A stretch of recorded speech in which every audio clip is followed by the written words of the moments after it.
Bueno, yo voy a encargarme de la presentación. Buenas tardes y bueno, gracias a todos por asistir a la última charla del ciclo de seminarios 2020 del LABRE. Y bueno, en este ciclo hemos tenido seminarios muy interesantes, enfocados en diferentes modelos animales y temáticas, y hoy vamos a finalizar nuestros seminarios hablando del dimorfismo sexual en arañas, junto a la doctora Yakira Quiñones, a quien le agradecemos que haya aceptado formar parte de este ciclo. Shakira se graduó de bióloga y magíster en Science en la Universidad de Puerto Rico y su estudio doctoral lo realizó en la Universidad de Ljubljana, a ver si lo pronuncio bien, creo que sí, en Eslovenia, donde actualmente continúa desempeñándose como investigadora asistente en el Laboratorio de Zoología Evolutiva del Centro de Investigaciones de la Academia Eslovena de Ciencias y Artes. Su principal interés radica en comprender la evolución del dimorfismo sexual en arañas. Agradecemos a Yakira por su tiempo y le damos la palabra para que nos presente su charla titulada Nephilingris cruentata como modelo para el estudio del dimorfismo sexual en arañas. Bueno, Yakira, todo tuyo. Muchas gracias, Franco, y quería comenzar dándole las gracias al LABRE, especialmente pues, a ti, Franco, por extenderme la invitación. Ya he visto otras charlas y por estos seminarios han pasado muchos investigadores que tienen un récord increíble y para mí es un súper honor haber sido invitada a dar un seminario en esta etapa tan temprana de mi carrera, así que se los agradezco muchísimo. Y bueno, como mencionó Franco, hice mi doctorado en la Universidad de Ljubljana en Eslovenia y estudié hipótesis relacionadas con el dimorfismo sexual en arañas y utilizamos la especie Nephilingris cruentata como la especie modelo. Y para los que no conocen mucho sobre el laboratorio en Eslovenia, este es el laboratorio que le llamamos EasyLab, que es el laboratorio de zoología evolutiva. Y en este laboratorio hay 3 vertientes de investigación y pues tuve el honor de hacer mi doctorado bajo la mentoría de la doctora Simona Krall-Fischer y también como comentor tuve al doctor Matthias Kundner. Y pues, aunque el laboratorio pues, tiene 3 vertientes de investigación y pues, para mi doctorado me mantuve en esa, ¿cómo se dice? En esa vertiente de comportamiento y de ecología evolutiva. Y bueno, ese tema del dimorfismo sexual en arañas y todas las hipótesis relacionadas a la evolución de este dimorfismo sexual es un tema bastante abarcador, así que esta charla la estructuré de forma que pueda dar una introducción que es bastante larga. A lo mejor los primeros entre 15 y 20 minutos van a ser por introducción del tema y luego entonces voy a hablar más sobre los resultados de mi trabajo del doctorado y también lo que eso produjo luego ciertas nuevas preguntas que estamos entonces trabajando ahora con nuevas investigaciones en el laboratorio. Y sé que hay muchísimos biólogos en el público y sé que todos están familiarizados con el tema a lo mejor, pero igual quería pues, dar una introducción de lo que es el dimorfismo sexual de tamaño, que se define como la diferencia de tamaños entre hembras y machos de la misma especie. Y hay unas especies donde los machos son más grandes que las hembras y en otras especies donde ocurre lo contrario, donde las hembras son más grandes que los machos. Y como vemos en esta ilustración, ese dimorfismo sexual de tamaño no está restringido a ningún grupo taxonómico, o sea que existe en todas las clases de animales. Incluso hay especies que están bastante emparentadas entre sí, donde en una especie los machos son más grandes y en otra especie las hembras son las que son más grandes que los machos.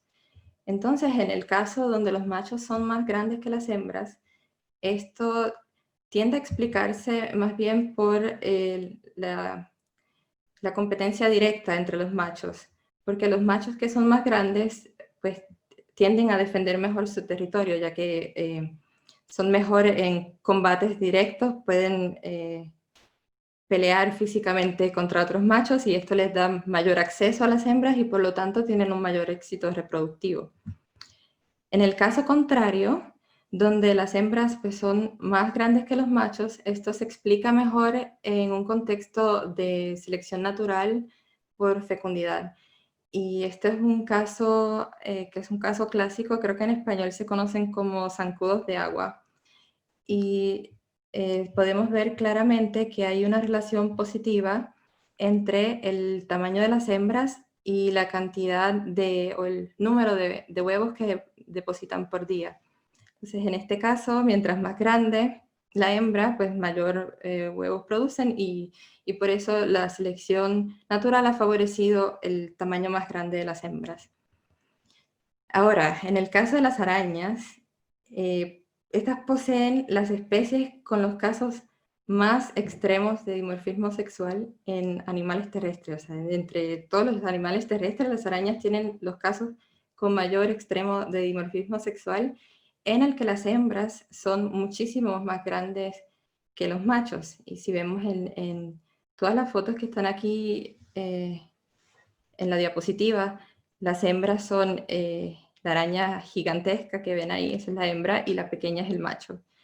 Y esta diferencia es tan extrema que la selección por fecundidad entonces se queda corta y no es capaz de explicar completamente la evolución de la diferencia de tamaños entre hembras y machos.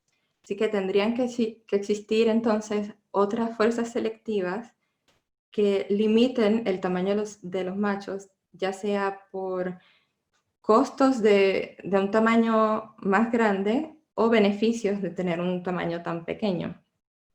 Y para poder profundizar en cuáles serían los costos o los beneficios de tener diferentes tamaños, entonces tenemos que hablar más sobre pues, la biología de las arañas.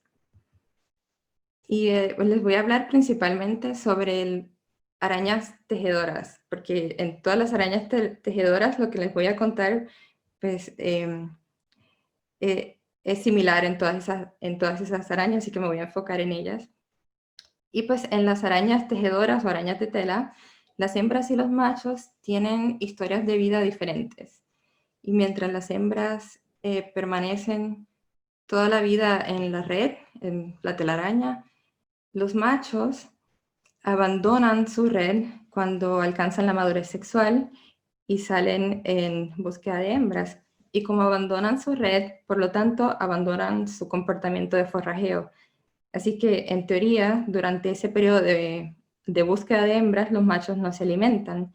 Y bueno, también están más expuestos a depredación y por lo tanto, se asume que esto aumenta el riesgo de la mortandad de los machos y en teoría podría sesgar el sexo de la población a uno de mayor cantidad de hembras y menos machos. Entonces, este periodo de búsqueda o esta diferencia entre hembras y machos, donde los machos tienen un periodo de búsqueda de pareja, ha dado paso a diferentes hipótesis que tratan de explicar la evolución del dimorfismo sexual en las arañas, y entre ellas está la diferencia de mortandad, que en este caso, si hay menos machos, entonces hay menos competencia directa entre ellos y por lo tanto no hay una selección hacia un tamaño más grande, que como mencionado anteriormente, machos más grandes pues son más competitivos y tendrían más acceso a las hembras. Y entonces está la hipótesis de la gravedad, que voy a profundizar en esa hipótesis un poco más adelante. Y recientemente han habido otras hipótesis relacionadas al metabolismo, que quizás los machos que son más pequeños están mejor adaptados para poder sobrellevar ese periodo de búsqueda de pareja. Y bueno, ahora vamos a imaginar un escenario donde tenemos una densidad de machos alta. Y como mencioné anteriormente, pues cuando hay una densidad alta de machos, entonces hay mayor competencia directa entre ellos. Y de hecho, las personas que trabajamos con arañas lo hemos visto en el campo, en la naturaleza, que hay una hembra en la red y está rodeada de machos. O sea que esto no es un escenario hipotético, sino que sí ocurre en la naturaleza, que existe esta competencia directa en los machos. Y pues en este caso, la selección sexual entonces favorece tamaños más grandes. Ahora, en sistemas donde la densidad de los machos es más baja, hay una gran disponibilidad de hembras, o sea que no hay tanta competencia directa entre machos, y esos que tienen el mayor éxito reproductivo son aquellos que sean capaces de llegar a la hembra primero. Y los que lleguen primero, en teoría, son los que maduran más temprano, y también en teoría, al madurar más temprano, quiere decir que tienen menos tiempo para el crecimiento y por lo tanto son más pequeños. Y hay muchos estudios que entonces atribuyen la evolución del dimorfismo sexual en arañas a esa diferencia en el tiempo de maduración entre las hembras y los machos. Y aparte, que para las arañas con dimorfismo sexual extremo, esta scramble competition, que en español sería competencia simétrica, es especialmente importante porque las hembras tienden a consumir a los machos durante ya sea el cortejo o durante la cópula. Así que la manera más segura para un macho de aparearse y sobrevivir sería entonces arribar a la red de la hembra antes de que ésta alcance la madurez sexual, para que entonces cuando la hembra haga la última muda, no sea capaz de atacar al macho. Así que esto del Scramble Competition es muy importante entonces para estas especies de dimorfismo sexual donde ocurre mucho canibalismo sexual. Y pues en resumen, entonces el éxito reproductivo de los machos va a depender de la situación competitiva en la que se encuentren, ya sea si van a encontrar competencia directa o competencia asimétrica o una combinación de ambas. Y en el escenario de la competencia simétrica o scramble competition, entonces la duración del desarrollo es uno de los factores que son más cruciales, y se espera que entonces los individuos sean capaces de percibir señales sociales del entorno y entonces ajustar el desarrollo de acuerdo a lo que sería la percepción del ambiente competitivo o del ambiente competitivo futuro. O sea, ellos en teoría serían capaces de predecir cuál sería el ambiente competitivo cuando sean adultos. Y a esto se le llama en inglés Socially Cued Anticipatory Plasticity.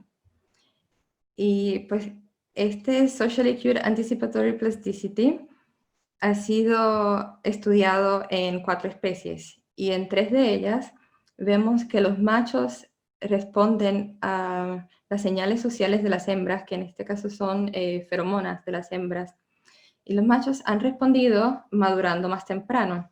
Sin embargo, esto no ocurrió en esta especie de nefilido, que es Triconefila fenestrata. Y también es importante destacar que en la 4ª columna, que madurar más temprano no siempre tiene una correlación con un tamaño más pequeño. Aquí vemos que la relación entre el tamaño adulto y el periodo de desarrollo, la duración del desarrollo, a veces es positiva, a veces es negativa, y a veces no, la relación no existe, como en el caso de Argiope, esta especie de Argiope. Y bueno, en las últimas décadas se han propuesto varias hipótesis tratando de explicar esta evolución no solo la evolución, pero también el mantenimiento del dimorfismo sexual en arañas. Y este diagrama que ven aquí es de un paper reciente de Kuhner y Coddington. Y aquí vemos como una lista de esas hipótesis que han sido relacionadas a la evolución del dimorfismo sexual. Y hay unas flechas, la dirección de la flecha indica ya sea un aumento o una disminución en tamaño, y la longitud de la flecha entonces corresponde a la fuerza relativa de cada una de esas fuerzas evolutivas. Y tenemos en la izquierda están cómo esas fuerzas evolutivas afectan a los machos y en la derecha a las hembras. Y a esto los autores le llamaron el equilibrio diferencial del dimorfismo sexual de tamaño. Entonces, cuando hice mi tesis de doctorado, me enfoqué principalmente en los machos, bueno, exclusivamente en los machos, y en estas hipótesis, que luego voy a entrar en más detalles, pero obviamente no alcanza para probar todas las hipótesis, pero entonces me enfoqué en algunas de estas. Y lo importante es que en muchos estudios a veces se selecciona solo un tipo de selección y creo que es importante, o se estudia una de las hipótesis separadas de las otras. Entonces, mi intención era poder combinar, o al menos mirar estas hipótesis en la misma especie para ver si alguna de ellas realmente se relaciona con el tamaño pequeño de los machos. Y si fuéramos a estudiar la selección, el tamaño de los machos en un contexto solo de selección sexual donde tenemos competencia directa, entonces veríamos que los machos más grandes son los que se favorecen en este contexto. Pero si por el contrario estudiáramos escenarios solo de competencia simétrica o de las hipótesis que están relacionadas a la búsqueda de pareja, entonces vemos que se favorecen mejor los tamaños pequeños de los machos. Y bueno, si estos dos tipos de fuerzas selectivas, esta dinámica, ocurre en una escala temporal corta, podríamos observar que a lo mejor hay un tamaño óptimo de los machos, que sería el tamaño que está más representado en la naturaleza, pero que a la vez, por estas dos tipos de selección, estar en una dinámica temporal corta, eso a lo mejor podría explicar la variedad de tamaños que observamos en estos machos. Y resulta que en muchas de las especies con dimorfismo sexual también se observa que hay una gran variedad de tamaño en los machos. Y bueno, para ir ya más de lleno a lo que fueron las hipótesis o los objetivos que fueron de mi tesis, o al menos parte de ellos, mi intención era comprobar entonces si la gravedad tenía algún efecto, o sea, comprobar la hipótesis de la gravedad en el tamaño de los machos. También estaba interesada en cuáles eran los factores que afectaban el tamaño de los machos durante el desarrollo. Y luego también estudié el contexto de selección sexual, cuáles de estas hipótesis de selección sexual están relacionadas al tamaño de los machos y si podemos encontrar alguna evidencia de que haya selección en favor de tamaños pequeños. Y ya por fin puedo hablarle de las arañas, y pues, de mis arañas. Y pues la especie que escogimos como modelo es una especie de nefilidos que se llama Nephilingus cruentata. Esta especie se encuentra en el sur de África, específicamente esta la colectamos en Sudáfrica, y resultó que se da muy bien en laboratorio, cosa que descubrimos durante mi doctorado. Y bueno, esta especie tiene un dimorfismo sexual extremo, como se ve en la imagen. Los machos son muchísimo más pequeños que las hembras. Y no solo eso, sino que también hay una variabilidad de tamaño de los machos bastante extrema.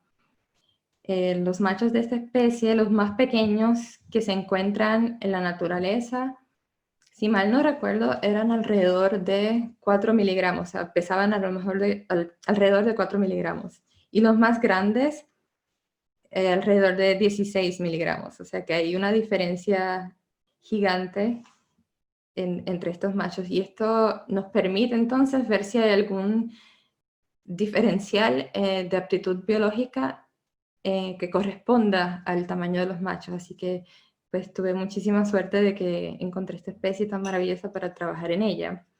Y aparte, esta especie también tiene una biología reproductiva súper interesante, y para aquellos que no están tan familiarizados con las arañas, eso que está apuntando la flecha roja en la primera foto, voy a usar el mouse, esos son los pedipalpos de los machos, que son el órgano reproductivo de transferencia de esperma, y los machos tienen 2, y las hembras tienen 2 orificios reproductivos en el epígino, pero solo pueden utilizar uno a la vez. Y en esta especie lo que es súper interesante es que durante la cópula, en algún momento, el macho se desprende completamente de su pedipalpo y se lo deja ahí enganchado a la hembra, como ven en esta foto. Entonces eso se convierte como en una especie de tapón reproductivo. Ahora este tapón reproductivo, que se ve así como externo, no es permanente. En algún momento la hembra se lo saca con las patas. Utilizan el tercer par de patas y se lo quitan. Pero en ese proceso, entonces, la puntita de lo que viene siendo el émbolus del pedipalpo se queda adentro, creando así un tapón reproductivo interno. Y pues eso me parece súper interesante en esta especie. Pero si se fijan, la especie que puse acá para esta foto es una especie diferente. Y la puse aquí porque tienen una biología similar y porque en este estudio Lee y sus colaboradores descubrieron que mientras está el bulbo completo enganchado de la hembra, continúa transfiriendo esperma. Y esto se conoce entonces como reproducción, ¿cómo era que se llamaba? Ya se me olvidó cómo se llamaba. Es copulación remota. Tuve que fijarme en las notas. Pues sí, que eso es un comportamiento fascinante. O sea que tienen esta estrategia donde los machos, si son atacados por la hembra, entonces son capaces de completamente desprenderse del pedipalpo y que el pedipalpo entonces continúe transfiriendo esperma. Y bueno, con eso termina entonces toda la parte introductoria del tema y de lo que fue la especie que utilizamos, y ahora pues puede entrar de lleno en cuáles fueron las hipótesis y los experimentos que hice. Y bueno, la primera hipótesis que decidimos hacer o comprobar fue la hipótesis de la gravedad, que la misma establece que los machos de especies con dimorfismo sexual extremo, donde las hembras son gigantes, no pueden crecer tan grandes como las hembras porque el efecto de la gravedad en la masa de los machos entonces afecta su habilidad de desplazamiento. Y como vimos anteriormente, los machos necesitan ser bastante ágiles durante su periodo de búsqueda de hembras. Entonces, pues, de acuerdo a esta teoría, los machos son más pequeños porque ser más pequeños los hace más ágiles. Y lo que quiero que se fijen es en esta gráfica de aquí arriba, que existe entonces una relación curvilinear entre el tamaño de las arañas, las arañas en general cuando hicieron este proyecto, y lo que es la velocidad vertical. Entonces aquí está el umbral, y las arañas primero tienen una relación positiva entre el tamaño y su velocidad, pero luego de cierto tamaño, entonces se vuelven más lentas y menos ágiles. Por lo tanto, entonces los machos no podrían crecer más allá de este umbral. Ese viene siendo el resumen de Gravity Hypothesis.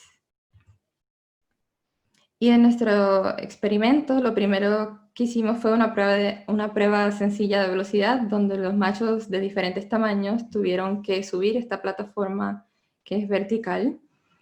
Y pues fue bastante sencillo, simplemente grabamos a los machos y calculamos cuál era la velocidad máxima de cada individuo. Y aparte de la prueba de velocidad, también hicimos una prueba de un comportamiento que en inglés se llama bridging.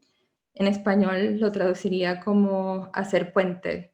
En este caso, las arañas sueltan un hilo y luego cruzan una columna de aire. Y pues eso es uno de los comportamientos de desplazamiento de las arañas. Y en este caso estábamos interesados en saber cuánto tardan en hacer ese cruce del puente y si de alguna manera su tamaño hace que sean un poco más lentos al cruzar el puente y si se ve de alguna manera que la tela, que el hilo que usan para cruzar, que se hunda mientras están, o sea, medimos cuánto se hunde mientras están cruzando. Y bueno, los resultados de este proyecto están publicados, pero les voy a dar un breve resumen. Entonces, si la gravedad hubiese tenido un efecto negativo en los machos, hubiéramos esperado este escenario que está aquí, que mientras más grandes los machos, entonces más lentos, pero los machos de esta especie son muy pequeños, entonces si recuerdan la gráfica curvilinear, esperábamos entonces esta relación que está aquí, que es una relación positiva entre la velocidad y el tamaño de los machos, y eso fue lo que encontramos. Y luego con el comportamiento del puente, esperábamos que la duración del cruce del puente fuera mayor a mayor tamaño de los machos, pero encontramos que no hubo ninguna relación entre el tamaño de los machos y cuán rápido cruzaban el puente. Entonces, luego también medimos, que en inglés se dice sagging, pero es más bien cuánto cuelga la araña del hilo. Y pues lo que sí encontramos, una relación positiva entre el tamaño o el peso, más bien, el peso de la araña cuando cruza, pero sin embargo, este colgar del hilo de esa manera no se relacionaba con cruzar más lento. Entonces pensamos que las arañas entonces tienen unas adaptaciones morfológicas que las ayudan a desplazarse sin ningún problema, a pesar de que sean quizás un poco pesadas para la tela. Y bueno, entonces, en resumen, no encontramos ninguna evidencia de que la gravedad sea una de las fuerzas selectivas que mantenga el tamaño de los machos más pequeños en esta especie. Y ahora el próximo capítulo de mi tesis, el próximo estudio que hicimos, en este caso estaba interesada en cuáles eran los factores que determinaban el tamaño de los machos durante el desarrollo. Y en este caso también incluyendo las señales sociales sobre los posibles escenarios de competencia que encontrarían entonces en la adultez. Y pues, por ejemplo, en un escenario donde los machos crezcan en un ambiente donde hay mucha disponibilidad de hembras, entonces se espera que perciban esas señales sociales de las hembras, las feromonas, y respondan madurando más temprano. Y esto está relacionado a la hipótesis que mencioné anteriormente, que es Socially Cued Anticipatory Plasticity, y también podría ser una evidencia indirecta sobre la competencia simétrica. Y si por el contrario los machos perciben señales sociales, feromonas de otros machos, entonces se esperaría que estos machos obtengan tamaños más grandes que los machos que perciben señales de las hembras. Y esa diferencia en tamaño quizás lo logren a través de extender el periodo de desarrollo o de entonces aumentar la tasa de crecimiento. Pero para poder aumentar la tasa de crecimiento, eso estaría entonces restringido por los recursos alimenticios que puedan tener esos machos durante su desarrollo. Y para esto hice el siguiente experimento donde tomamos arañitas, spiderlings, en el tercer estadio y los colocamos individualmente en un contenedor. Y de forma aleatoria, entonces se asignaron a un tratamiento alimenticio, ya sea de 2 drosófilas por semana o se alimentaban ad libitum. Y una vez los machos llegaban a la etapa subadulta, entonces también se asignaban de manera aleatoria a un experimento social, ya sea de señales sociales de hembras o señales sociales de machos. Y quiero enfatizar aquí que de esas arañitas que tomé al principio, obviamente en esa etapa aún no sabemos cuál es el sexo. Entonces luego, cuando ya está en la etapa subadulta, es que podemos determinar que son machos y los asignábamos a los experimentos y las hembras entonces las mandábamos al laboratorio, como tal, a la población del laboratorio.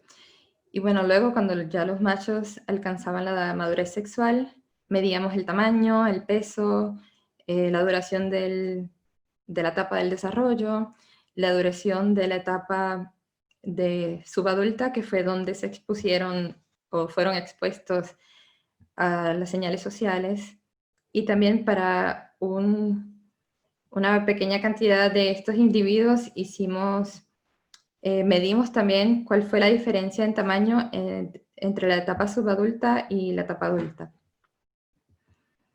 Y pues al principio tuvimos una mortandad bastante alta. Si se fijan, la mortandad de todo el experimento fue de más del 50%, especialmente en el grupo con escasez de alimento, y pues esto resulta también en un desbalance de los datos experimentales que luego lo tuvimos en cuenta a la hora del análisis. Y aquí tenemos los resultados del peso de los adultos según su alimentación, y podemos ver que los machos que crecieron en escasez de alimento tuvieron la mitad del peso en promedio que los machos que crecieron o que se alimentaron ad libitum.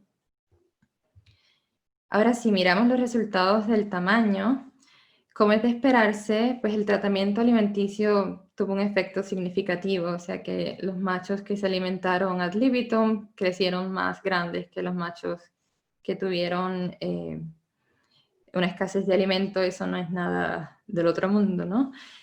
Y podemos observar que las señales sociales no tuvieron ningún efecto en el tamaño en general y tampoco dentro del grupo del tratamiento alimenticio.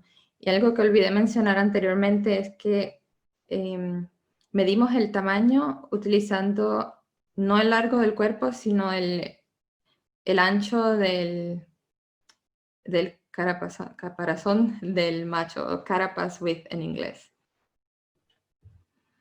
Entonces, aquí podemos observar que la respuesta fue similar en todos los lineajes de los machos que utilizamos. Y pues eso tampoco es algo del otro mundo. Obviamente, si comieron menos, pues todos iban a crecer menos. Pero lo importante es que sí se ve que hay cierta interacción, lo que sugiere que el tamaño o que esa respuesta a la escasez de alimento es influenciada también por factores genéticos. También encontramos con estos datos que no hay una relación entre el tamaño adulto y la duración del desarrollo. Eso es si miramos por tratamiento. Y aquí lo más interesante es que el rango de tamaño en esos machos que fueron alimentados ad libitum es mayor, y en estos machos que fueron alimentados en escasez de alimentos, el rango de la duración del desarrollo es menor. Y la manera en que interpreté eso es que hay diferentes estrategias. Entonces, los machos que crecen en abundancia, entonces la estrategia es madurar lo más temprano posible. Mientras que para los machos que crecieron en escasez alimentaria, entonces la estrategia es poder alcanzar el tamaño mínimo para poder invertir en reproducción, para poder madurar sexualmente. Y como vemos, el tamaño mínimo resulta ser bastante pequeño en esta especie. Ahora, si nos fijamos solo en la en la duración de la etapa subadulta, que fue la etapa donde los machos fueron expuestos a las señales sociales, vemos o no encontramos que estas señales sociales hayan tenido ningún efecto en la duración de esa etapa. O sea que no encontramos evidencia de la hipótesis de Socially Cued Anticipatory Plasticity. Hubiéramos esperado que los machos que fueron expuestos a las señales sociales de las hembras, feromona de las hembras, hubiesen entonces madurado más temprano, pero esto no fue el caso. Sin embargo, sí encontramos algo interesante, y fue que en un subgrupo de los machos medimos la diferencia de tamaño durante la etapa subadulta, que fue en esa etapa donde fueron expuestos a las señales sociales, y sí vimos que los machos que fueron expuestos a las señales de los machos crecieron más durante esta etapa. O sea que al parecer los machos sí responden a señales de otros machos solamente si crecieron en una en el tratamiento alimenticio que es ad libitum, o sea que tenían los recursos alimenticios necesarios para poder hacer esa aceleración o ese incremento más rápido de tamaño. Y pues ahora lo que nos quedaba por contestar es cuánta de la variación del tamaño que observamos se debe a la composición genética de los individuos. Y si recuerdan las gráficas anteriores, la variación de tamaño era ridículamente grande. Entonces, para esto hicimos un modelo animal que con esta información, con la información del pedigrí, de la relación entre los individuos, y así, utilizando modelos de genética cuántica, podemos entonces dividir la varianza fenotípica, que viene siendo en este caso el tamaño, entre la varianza genética, los efectos maternos, los efectos del ambiente y la varianza residual. Y para esto obtuvimos un pedigrí de 3 generaciones, y el diseño era lo que llaman en inglés full sibling, o sea que todos los individuos tenían la misma madre y el mismo padre. Y pues según este modelo, el factor que contribuyó más a la variación del fenotipo, del tamaño de los machos, fueron los efectos maternos, que contribuyeron 50%. Y en este caso, si se fijan que está más CE, esto significa que estos son Common Environment. Esto quiere decir que no se podían desligar los efectos maternos de los efectos de haber crecido en el mismo saco de huevos, porque en nuestro experimento teníamos solo un saco de huevo por hembra. Entonces, en este caso, los efectos maternos entonces están junto con los efectos del ambiente común durante las primeras etapas de vida de esos individuos, así que no se pueden desligar estos efectos. Y bueno, la varianza genética que obtuvimos fue del 16%, que es bastante pequeña comparada con otros artrópodos que tienden a tener una varianza genética mayor del 20%. Y pues el tratamiento alimenticio también solo contribuyó un 16% a la varianza del tamaño, y obtuvimos una varianza residual del 18%, que pudo haber sido aleatoria o a lo mejor unos efectos en el tamaño que pues, no medimos en el laboratorio. Y para concluir entonces este capítulo del desarrollo, pues, encontramos que los machos son capaces de madurar en tamaños extremadamente pequeños cuando están en escasez de comida.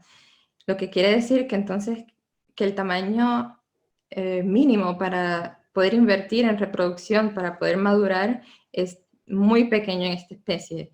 Y cuando digo muy pequeño, no sé si recuerdan que al principio les dije que en la naturaleza estos machos los más pequeños tienden a o pesar 4 miligramos. Y en el laboratorio, cuando hicimos este experimento, los machos que crecieron en escasez, maduraron a tamaños de menos de 2 gramos, menos de 2 miligramos. O sea que eran ridículamente pequeños. Y también podríamos deducir entonces que al tener una variabilidad genética tan baja, esto quiere decir que el tamaño de los machos, que esta característica haya estado bajo una selección bastante fuerte. También cabe recalcar que encontramos una gran contribución de los efectos maternos y del ambiente común en el tamaño de los machos, que pues, es algo que no estábamos esperando. Estábamos esperando, pues, cuando uno piensa en la evolución del tamaño, uno piensa que, bueno, los hijos de machos pequeños entonces van a ser pequeños, pero en este caso no fue así. El tamaño de los machos está más relacionado a los efectos maternos que al tamaño de sus padres. Y bueno, también quería enfatizar que encontramos una evidencia parcial de Social Acute Anticipatory Plasticity, que no fue igual que en las otras especies, pero sí parece que hay una respuesta de los machos durante el desarrollo a señales de otros machos. Y bueno, el próximo capítulo de mi tesis, que creo que algunos de ustedes están más interesados en esta parte, que es el contexto del apareamiento, el contexto de selección sexual, y pues las hipótesis de la evolución del dimorfismo sexual en arañas que están relacionadas a la selección sexual. Y bueno, como modo de introducción, yo sé que todos están familiarizados con la selección sexual, pero bueno, se puede dividir entre elección femenina y la competencia de machos. Y pues en este caso de estas arañas, las hembras pueden ejercer la elección a través del canibalismo sexual. Y también pueden controlar la duración de la copulación también atacando a los machos, o incluso podrían sesgar la paternidad de los machos a través de la morfología genital de las hembras, que esto en inglés se conoce como cryptic female choice y sería un mecanismo postcopulatorio. En el caso de los machos, de la competencia entre machos, tenemos la competencia directa, que son combates directos entre los machos. Está la scramble competition, que es la competencia simétrica, y también está la competencia de esperma, que también es un mecanismo postcopulatorio. Pero para este proyecto, que fue de mi tesis de doctorado, no nos enfocamos en ninguno de los mecanismos de postcopulatorios, solamente nos enfocamos en los mecanismos precopulatorios. Y para esto hicimos un experimento de apareamiento donde la intención era ver cuáles eran los factores que estaban relacionados al mating success, al éxito reproductivo de los machos. Específicamente si se relacionaban al tamaño, o sea, al tamaño absoluto de los machos, o a la diferencia de tamaño entre dos machos que estuvieran en competencia por la hembra. Y en este caso pusimos machos de diferentes tamaños y medimos su éxito reproductivo. En este caso lo medimos si copuló con la hembra o no, y cuánta esperma logró transferir a la hembra.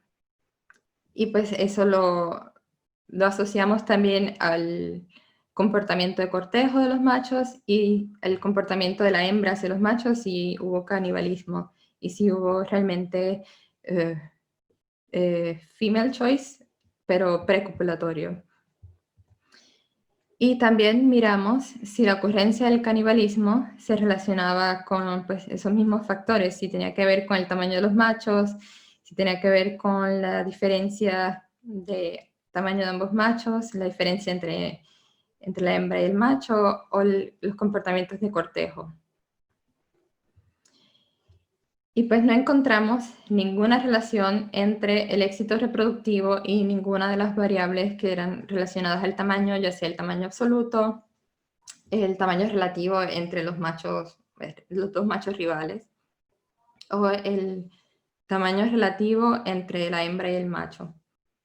Y algo que encontramos súper interesante es que, al menos cuando hay dos machos, ellos no hay muchos combates, no hay peleas. Ocurrieron tan pocas que no se pudieron incluir dentro de ningún análisis. Entonces es posible que los machos no se confronten porque ya de por sí el tamaño le da una señal al otro y entonces ya no hay pelea y los machos no tienden a ser agresivos. Entonces es posible que entonces no haya esa fuerza selectiva tan fuerte para machos más grandes. O sea, esa fuerza selectiva ya está más relajada en esta especie, lo que permite entonces que los machos que son pequeños igual puedan alcanzar suficiente éxito reproductivo para que se mantenga este tamaño pequeño en la población. Y en cuanto a los factores que afectan el canibalismo, sí observamos que los machos que son consumidos son más grandes en promedio que los machos que no fueron consumidos. Y esto también se ve reflejado acá, donde las parejas donde ocurrió el canibalismo sexual eran en promedio menos dimórficas. Entonces, en este caso, uno puede pensar que entonces tener un tamaño pequeño sí corresponde a, ¿cómo se dice? Sí tiene un beneficio tener un tamaño pequeño porque los machos más pequeños tienen menos probabilidad de ser consumidos por la hembra. Pero quiero recalcar aquí que en esta especie no hay canibalismo sexual precopulatorio, o sea que todos los machos que fueron consumidos fue durante la cópula, así que todos pudieron copular con la hembra y dejar su tapón reproductivo y todo. Pero, como había dicho, como este comportamiento de dejar el tapón reproductivo es obligatorio en esta especie, quiere decir que los machos solo tienen 2 oportunidades de apareamiento. Entonces, los machos pequeños que sobreviven al canibalismo, entonces tienen una oportunidad futura de reproducción, ya sea con la misma hembra o con alguna otra. Y algo que encontramos que fue sumamente interesante es que la duración de ese tapón reproductivo fue mayor en los machos que fueron consumidos por la hembra. Y pues esto hace sentido porque cuando estamos observando, cuando la hembra está consumiendo el macho, está un poco pues, distraída, ¿no? Está ocupada consumiendo el macho y no puede entonces quitarse el tapón reproductivo. Tarda mucho más en quitárselo que cuando un macho se aparea con la hembra y la hembra no lo consume. Pero lo más interesante entonces es que no solo el tapón reproductivo estaba más tiempo en la hembra, sino que también esos machos que fueron consumidos también transfirieron más esperma. Entonces, quizás para los machos grandes,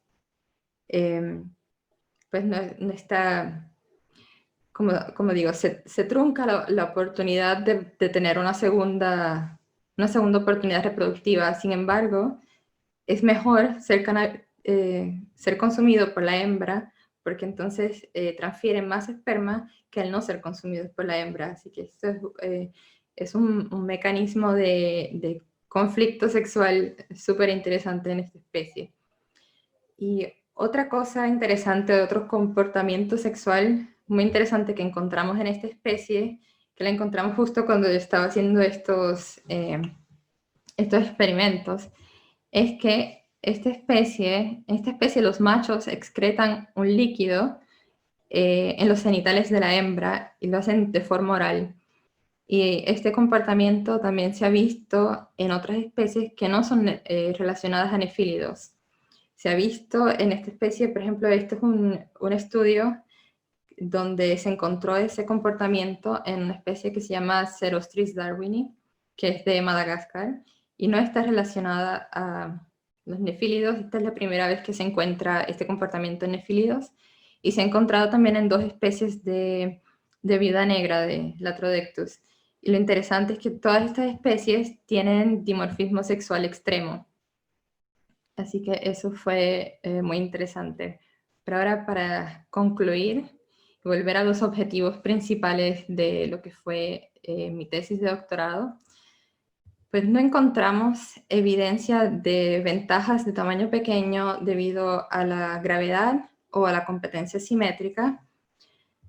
Sí encontramos evidencia de que el canibalismo puede ser una fuerza selectiva del tamaño pequeño, y que al no haber tanta competencia directa entre los machos, entonces eso no crea una fuerza selectiva en favor de un tamaño grande. Entonces se relaja esa fuerza, como quien dice, está relajada esa fuerza selectiva, y los machos pueden entonces ser pequeños. Y en cuanto a los factores que determinan el tamaño durante el desarrollo, vimos la importancia de la plasticidad del desarrollo. Y también vimos la importancia de los efectos maternos, que es algo bastante nuevo, es un tema bastante nuevo en este campo, y recientemente han habido más estudios. Ahora que tenemos modelos de genética cuantitativa más avanzados, hay más estudios sobre efectos maternos en diferentes características. Entonces es muy interesante que los efectos maternos tengan un efecto tan grande en el tamaño de una especie que es de un dimorfismo sexual extremo. Y bueno, con mi proyecto de doctorado, pues sí logramos contestar algunas de estas preguntas relacionadas a las hipótesis sobre la evolución del tamaño o la evolución del dimorfismo sexual en arañas, pero más que todo, pues generamos muchas más preguntas. Aparte que también nos dimos cuenta de que esta especie es fácil de estudiar y que tiene una biología reproductiva sumamente interesante, y tenemos conflicto sexual, y puede que haya competencia de esperma y muchísimas cosas que aún nos quedan por evaluar. Entonces, una de esas preguntas que queremos explorar en el futuro sería: ¿cuál sería la función del contacto sexual oral en arañas, que sabemos ya que ocurre en 4 especies con dimorfismo sexual extremo? Y pues es algo que nos interesa en un futuro evaluar. Otra de las hipótesis que nos queda por comprobar es relacionada a las hembras. O sea, todo este tiempo estaba estudiando los machos, pero también es importante entonces ver si la fecundidad realmente está relacionada al gigantismo de las hembras en esta especie. Y hasta ahora hemos hecho algo preliminar, así asociando el tamaño de las hembras con la cantidad de sacos de huevos que han producido, pero esto es sumamente preliminar, y luego lo vamos a explorar un poco más a fondo, porque no solamente se puede tomar los datos de cuántos sacos de huevos, sino que también hay que contar los huevos, etc. Hay muchos otros detalles que hay que incluir en este estudio, y eso lo vamos a hacer. Esperamos que el próximo año estemos trabajando en eso. Aparte, también hicimos un experimento para ver si los machos pequeños tienen algún tipo de ventaja energética, o que les vaya mejor en esa etapa de la búsqueda de hembras, y que a lo mejor los machos más pequeños les va mejor en condiciones de escasez, o en este caso starving, ya que no comen en este proceso. Y pues esa gráfica la hice hace 2 semanas, así que todavía no tenemos nada en conclusión, pero sí para que sepan que estamos trabajando en eso. En un futuro también vamos a trabajar los efectos maternos en el tamaño, por lo que ya les dije. Y por último, que es lo más, para mí, a mí me parece que es lo más interesante, este proyecto ya está en las etapas finales, y es tratar de descifrar cuál es realmente la heritabilidad del tamaño, porque en mi tesis de doctorado tuvimos ¿cómo ¿cómo se dice? Sample size relativamente pequeño en comparación a lo que se puede hacer con genética cuantitativa. Entonces, aquí tenemos datos de alrededor de 2.000 individuos y con esto podemos entonces calcular realmente la heritability, la herencia del tamaño, y también, que es lo más importante, es saber si la característica o los genes que codifican para el tamaño son diferentes entre hembras y machos. Y si lo son, o sea, si están desligados, si esta característica está desligada genéticamente entre hembras y machos, quiere decir que entonces cada sexo puede entonces responder de forma independiente a las diferentes fuerzas selectivas, ¿no?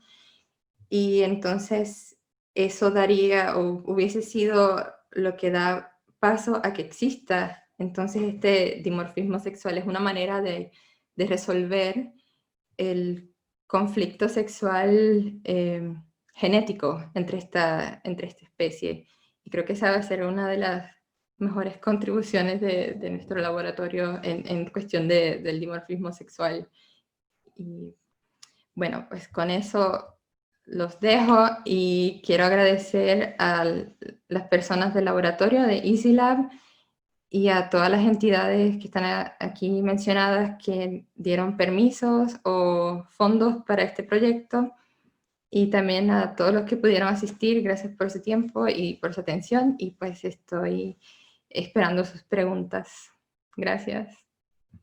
Gracias.